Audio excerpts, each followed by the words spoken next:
The truth about a war that could not have been avoided. Iranian oil in the hunt. The whole world is the hunting ground. And maybe we'll talk a little about the price of our cowardice. On Friday, April 24, the United States Secretary of War announced that the hunt for Iranian oil would take place all over the world. What does this mean for all of us, for those living in the United States, for Europeans, and for the Iranians themselves? The United States has assembled a huge armada near Iran.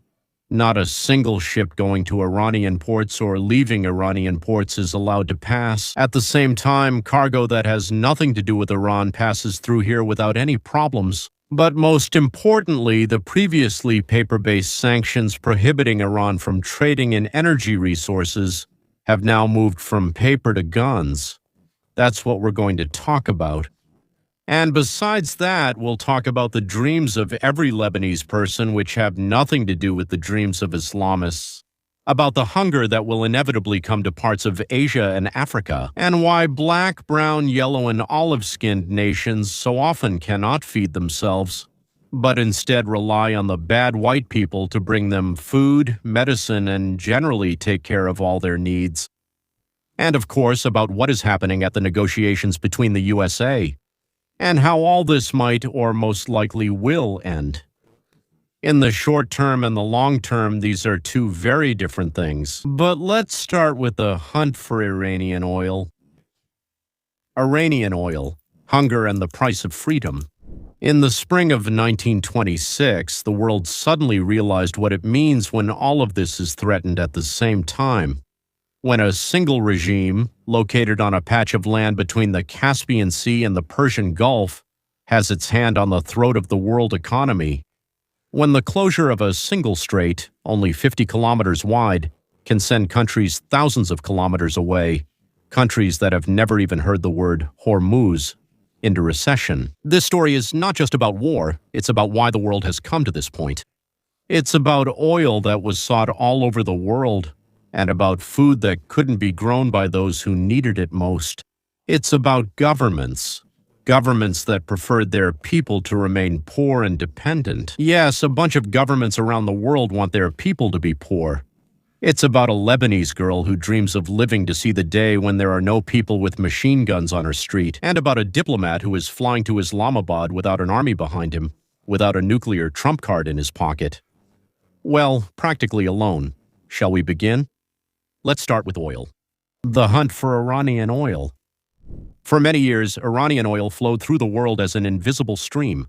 Sanctions existed, but only on paper, and the reality was, to put it mildly, completely different.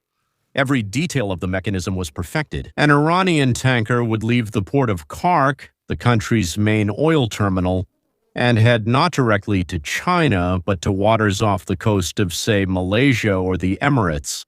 There in the open sea, the transfer would take place. The oil was pumped from one vessel to another. The new tanker would raise a different flag, change its documents, and the cargo would continue on, now as Malaysian, Emirati, or simply unidentified oil. This was called the Dark Fleet or the Shadow Fleet. By 2025, it included, some say, several hundred, while others said about 1,200 vessels. The buyers knew. The sellers knew. Everyone turned a blind eye because Iranian oil was cheap. For China, it was simply a gift. Discounts reached 30 to 40%, well, off the market price, yes. According to the 1921 agreement, Beijing secured supplies for 25 years at prices below the market rate. In exchange for what? In exchange for investments in the Iranian economy totaling $400 billion. A tacit partnership between two regimes that, let's say, were equally dissatisfied with the Western world order. When the U.S. and Israel began strikes in February 1926, one of the first steps was to hunt down this shadow fleet. American warships began intercepting vessels in the Indian Ocean and in the Pacific region. 2 Iranian Shadow Fleet tankers were seized in the Indo-Pacific region after the blockade was imposed, although they left the Iranian port before the blockade began. The signal was perfectly clear. The rules, ladies and gentlemen, have changed. Now, compliance is enforced not by paper sanctions, but by the U.S. Navy. 是啊， The Minister of Defense, Minister of War Hexon, uttered a phrase that became the motto of this campaign. No one will leave the Strait of Hormuz for anywhere in the world without the permission of the Naval Command. The Minister of the Navy stated, 34 non-Iranian vessels have received permission to pass, and all the others were turned back. World oil prices naturally soared. Brent rose to $82 per barrel in the first few days. By the end of March, gasoline at American gas stations was already over $4. In California, probably $6, somewhere around $3.20. But the national average was $4.05. By the end of March, gasoline at American gas stations was $4.05 per gallon, which is 30% more expensive than before the war. But that was just the beginning, because oil is not just fuel for cars. Oil is also food. The invisible cost of war.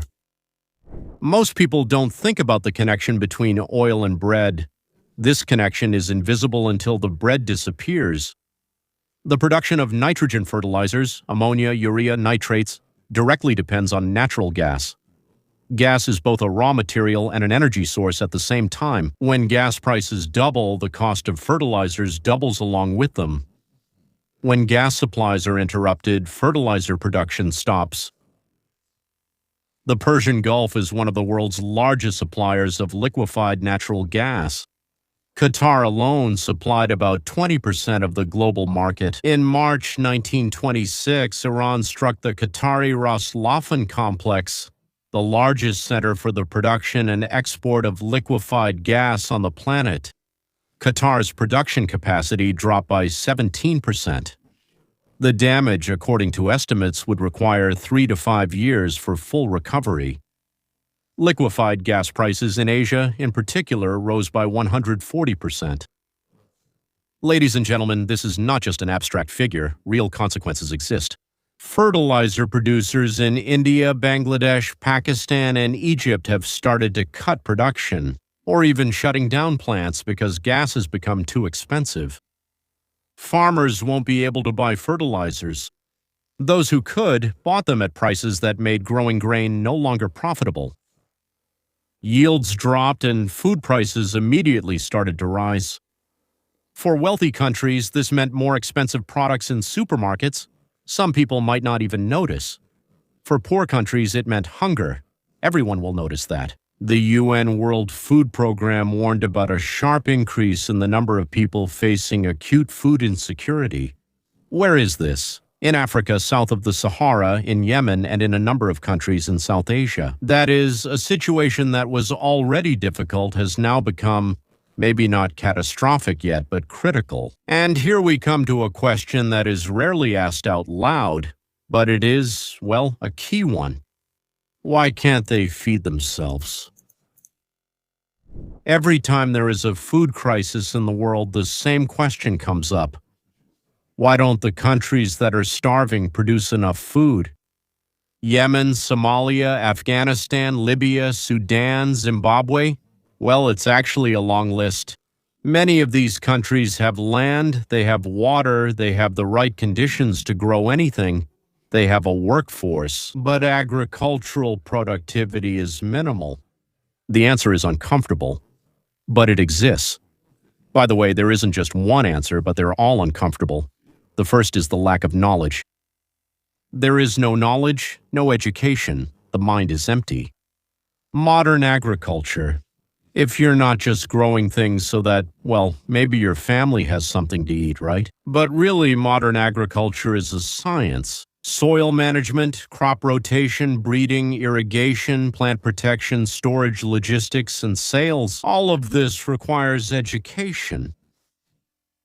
When the education system is destroyed, or let's say deliberately restricted, when a girl, for example, doesn't go to school, when universities aren't funded, when there are no agronomists or they leave for other countries, then the country loses its ability for independent production. This isn't a matter of race or geography. It's a matter of institutions. Israel turned a desert into a blooming garden. How did they manage to do that? Because they had educated people, technology, and the freedom to experiment. Singapore doesn't have a single hectare of agricultural land, and yet it doesn't go hungry. It's not about the land. It's about, well, let's say the system. You almost want to say the mind. No, it's actually about knowledge. The second thing is the lack of freedom, free markets.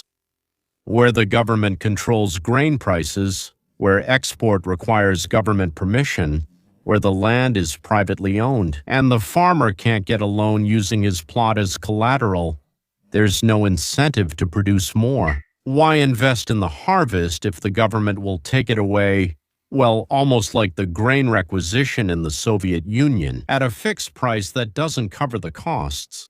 You get only as much as we give you, and we won't give you more, even if you die. A command economy in agriculture kills, just as surely as drought. The third and most painful thing, corruption and so-called dependency on humanitarian aid as a political tool. International aid that comes into the country often doesn't reach those it is actually intended for. It feeds the army, the bureaucracy, the ruling clans, and the officials who manage the distribution of aid, well, they basically become monopolists. They don't contribute anything themselves. Their power depends on the people remaining angry, dependent. A self-sufficient people who grow their own food and trade it on a free market are people who don't need a patron. And an unnecessary patron is an unemployed official. That's why in many regimes, and this isn't a conspiracy theory but a documented practice, reforms that could make agriculture productive are blocked at all costs. It's not that the leaders don't understand the economy. Actually, it's the opposite. Because they understand very well how power works. The dependency trap. There is a term in political science called the resource curse. Countries rich in natural resources often turn out to be more authoritarian, less developed, and more corrupt than countries without resources. Why? Because a state that receives income from oil or other resources does not need its citizens. They only need a small part of the population to extract these resources, and all the rest, especially their votes in so-called elections, do not interest the leaders at all. But there is also another curse, a humanitarian one.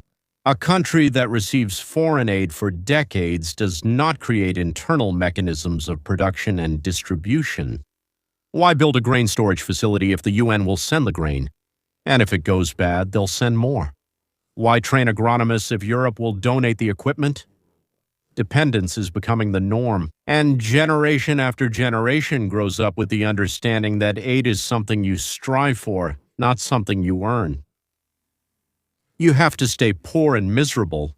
You have to keep the people hungry, and then the white uncles will come and bring you everything you need. They leave, the powers that be take everything they need, and toss just enough scraps to the people so they survive. Only because otherwise, if my people die, there will be no one left to bring aid to. That's why in these countries, the leadership is interested in making sure the population continues to exist, but exists in terrible, almost unbearable conditions.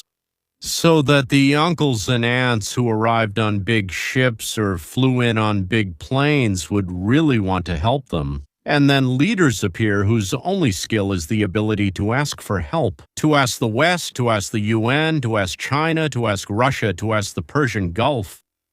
To receive and distribute among their own, and then immediately ask again. Because look, it wasn't enough. It turned out to be too little.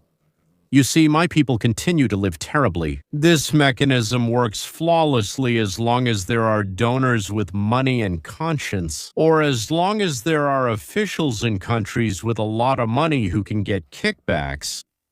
In this sense, Ukraine is fortunate because President Volodymyr Zelensky is very skilled at asking.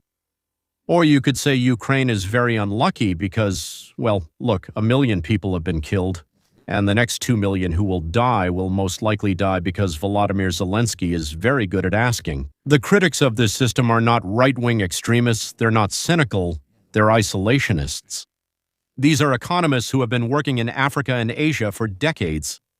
A Zambian economist, for example, Dambisa Moyo, in her book Dead Aid, documented how 50 years of foreign aid totaling over $1 trillion made African economies poorer because the incentives were destroyed.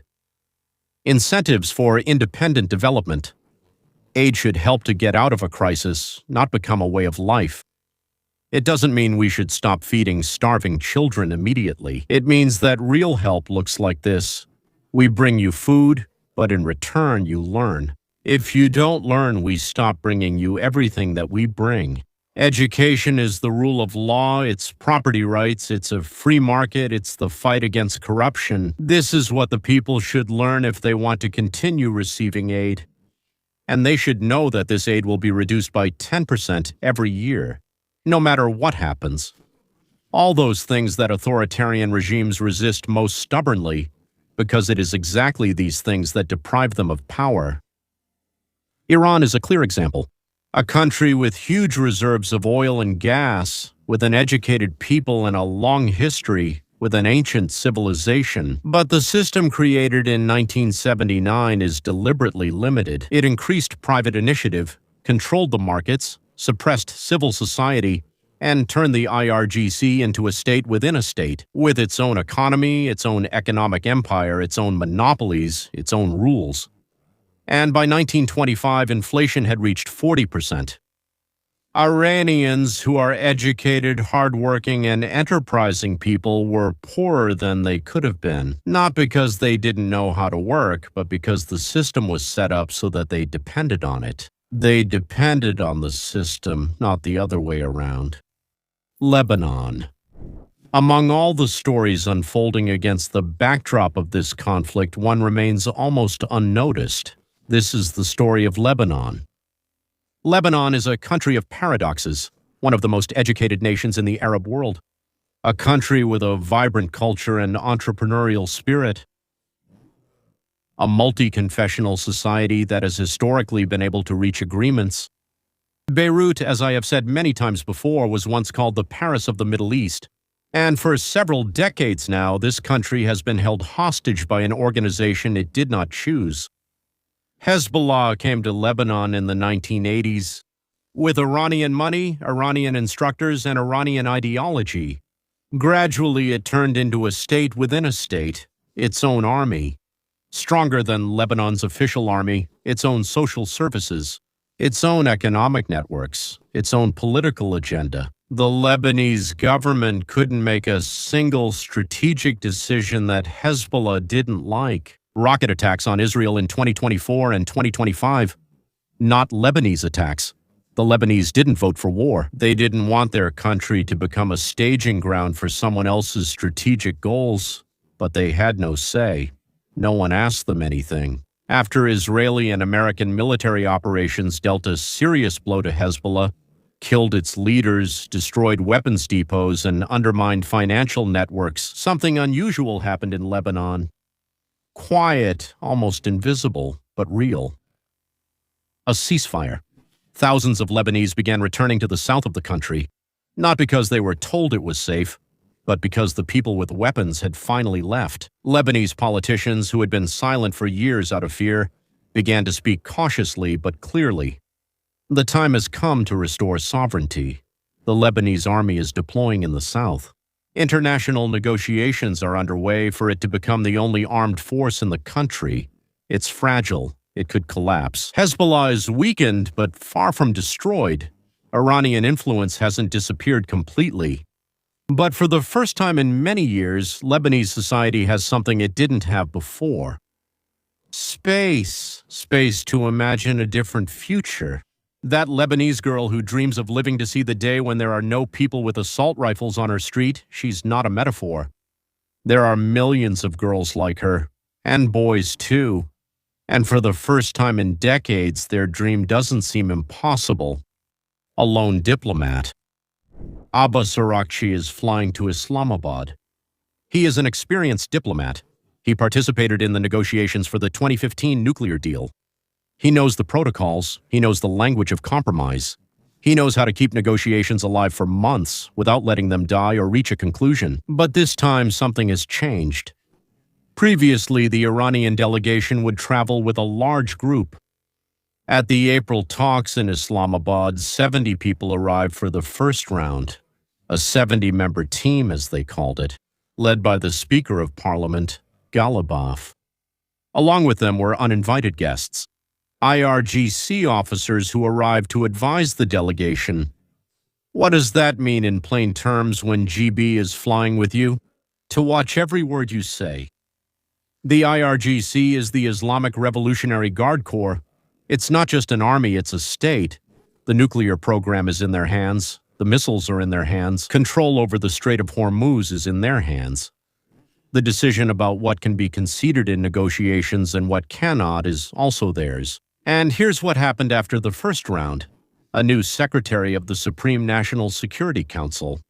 This is the former IRGC commander Mohammed Zolghadr. A report in which he accused Araghchi of deviating from the delegation's mandate. So you said something you weren't authorized to say. Iranian media started attacking the foreign minister. You know, like Putin said, sick 'em, and everyone rushed to bark, stating that his position gave Trump a better opportunity to declare himself the winner. Ghalibaf promptly resigned as delegation head. Araghchi is flying alone, in the sense that he's flying without cover, without support inside the country, without a clear mandate from those who actually make the decisions. Everything he says to the Americans will be attacked at home as weakness or betrayal. Well, if he turns out to be a bit softer than the IRGC wants, and what can he offer? Technically a lot. Willingness to discuss limitations and enrichment. Willingness to talk about opening the strait. Willingness for a phased lifting of sanctions. But he can't sign any of this, because he doesn't have the approval of those who aren't at the talks, who didn't fly in, and who are watching him from Tehran. This is called a negotiation trap. The diplomat is present, but the authorities are nowhere near. So why is Iran participating in the negotiations then? Because the alternative is to continue the blockade until economic collapse, because Hamli is dead, because the IRGC has suffered losses that seemed impossible a year ago, because the country that just last year was a regional power with nuclear ambitions is now bargaining for survival. And Araghchi is flying alone because Iran has no more trump cards left to arrive with fanfare. Why was this war inevitable? Some wars start out of greed, some out of fear, some out of both. This war started because the clock was 1 minute to midnight, and everyone knew about it. By May 1925, Iran had enough uranium enriched to 60%, some say even more, enough to make about 10 nuclear warheads if they wanted to. It would have taken about a week to reach weapons-grade enrichment. The IAEA, for the first time in 20 years, people often ask me, why now? Because for the first time in 20 years, the IAEA has officially declared that Iran is not complying with its nuclear obligations. That is, even those who are the most sympathetic to Iran. Diplomatic negotiations were underway in Geneva, and according to the participants themselves, they almost reached an agreement. But almost doesn't mean yes. The history of negotiations with Iran is an endless story. Almost. Behind it is not indecisiveness, but a strategy, just to buy time while the program moves forward. That's why it will always be almost there. The strategic logic of the actions of the US and Israel is simple. A nuclear Iran is an irreversible fact. Once the weapon is created, a military response becomes impossible. It simply means nuclear war. That means action must be taken before the threshold is crossed, and the window for action was almost closed. But the nuclear program is only one dimension. The second is 30 years of proxy war. Iran has spent hundreds of billions of dollars to create a network of armed groups throughout the Middle East. From Hezbollah in Lebanon, Hamas in Gaza, to the Houthis in Yemen, who attacked ships in the Red Sea in 1924. One of the most important trade arteries on the planet. And they reduced global shipping through this route by 60%. Iraqi Shiite groups that attacked American bases. This is not random chaos. This is controlled destabilization. Iran has created rings of fire around Israel, and American interests have supported them for years, and Iran has been strongly supported by the Russian Federation. Third, economic warfare through the Strait. Control over Hormuz means control over 20% of the world's oil supply. This is leverage Iran has used in every negotiation. Give in to us or we'll shut off the tap. A threat that cannot be ignored forever. The cost of war is enormous. That's true. But analysts are asking another question. How much is it? What would be the cost for all of us if Iran became a nuclear power? If Tehran were to acquire nuclear weapons, Saudi Arabia has announced that it would immediately start its own program. Turkey would do the same. Well, maybe Egypt too. The Middle East, with several nuclear powers, several unstable regimes, and atomic bombs, that's a risk. It's simply a different kind of risk. It's the end of the non-proliferation regime, which has barely held on for 7 decades. It's a world where the next regional conflict could easily become nuclear. Easily. Therefore, despite the severity of what is happening, despite all the military, economic, and human losses, the logic of action was as follows. Pay now, while the price is measured in money and destroyed infrastructure. Or pay later, in a currency we would prefer never to count. What will be the outcome? History very rarely ends so cleanly. This won't end cleanly either. The most likely scenario is an agreement. No one will call it a victory out loud, but everyone will understand it that way. Iran will agree to a temporary halt in uranium enrichment. A portion of Iran's enriched uranium stockpiles will be transferred to a third country, maybe Turkey, maybe France, maybe Kazakhstan, maybe somewhere else. The Hormuz Strait will open. The blockade will be gradually eased. Some of Iran's frozen assets will be unfrozen. Trump will appear in front of the cameras and say that Iran will never get a nuclear bomb. That will be true, not while he's in office. What happens next, who knows? Lebanon will get a chance, a fragile one. Not guaranteed, but real, to restore state sovereignty. Although Hezbollah won't disappear completely, at least it won't disappear overnight. They'll squeeze it out eventually. Global oil markets will stabilize. Fertilizer prices will start to go down. Food production in dependent countries will recover, slowly, because there are structural problems.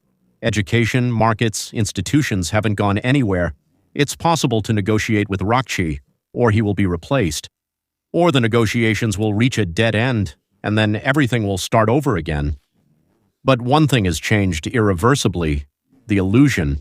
Iran's untouchability is gone. The regime that for 47 years cultivated the image of an unshakable axis of resistance has shown its vulnerability. Its nuclear facilities have been destroyed, its fleet has been scattered, its supreme leader is dead, its proxies are weakened throughout the region. Its foreign minister is flying in for talks almost alone. That doesn't mean Iran has disappeared as a player. It means that the rules of the game have changed. And maybe, just maybe, this opens up a chance for the Iranian people. For those smart, educated people worn out by 40% inflation who took to the streets in 2019 and again in 2022, who didn't want nuclear bombs or a war with America or proxy armies across the Middle East, who wanted what people everywhere want: jobs, security, a future for their children. History promises them nothing, but this time it's still left the door slightly open. Epilogue. We live in a world held together by chains, invisible threads of supply, routes, agreements, oil from the Persian Gulf to Asian factories, gas from Qatar to European homes, fertilizers from ports to fields, grain from fields to tables. When one node in this network is seized by a regime ready to use it as a weapon, the vulnerability becomes obvious to everyone. The question this conflict raises, it's not a military one. It's deeper. What kind of world order should there be to make such seizures impossible? How do we create a system where peoples, not regimes, but peoples, can feed themselves, trade freely, and make decisions about their future without armed men standing behind them? There are no quick answers to this question. But asking it is already a beginning. It's the right good beginning, if the negotiations end with an agreement, and the promise to Iran right now is unprecedented.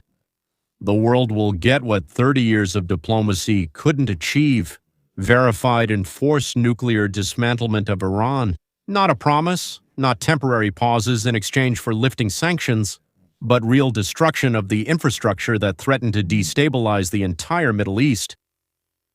This will stop the nuclear domino effect. Saudi Arabia, Turkey, and Egypt will have no reason to build their own programs. With the blockade lifted from the Hormuz Strait, global oil and gas markets will stabilize, and fertilizer prices will go down. And those very farmers in South Asia and Africa who paid the hidden price for this war will once again be able to buy what they need for their crops. The second, less obvious but perhaps more important result is what happens inside the region. Hezbollah is weakened for the first time in decades to such an extent that Lebanon has a real chance to restore its state sovereignty. The Iranian regime, which has lost Hamidi, had its nuclear facilities destroyed, and lost a significant part of its military machine, is now forced to think about its own survival and about not financing proxies throughout the Middle East. This creates a space that has never existed before, a space for Iranian civil society, for the Lebanese state, for Arab countries that have lived under threat for years. History does not guarantee that this space will be used or used correctly, but it exists. And that's already more than there was yesterday. We'll stop here for now, and since the news is coming in fast and hard, we'll meet again quite soon. Goodbye.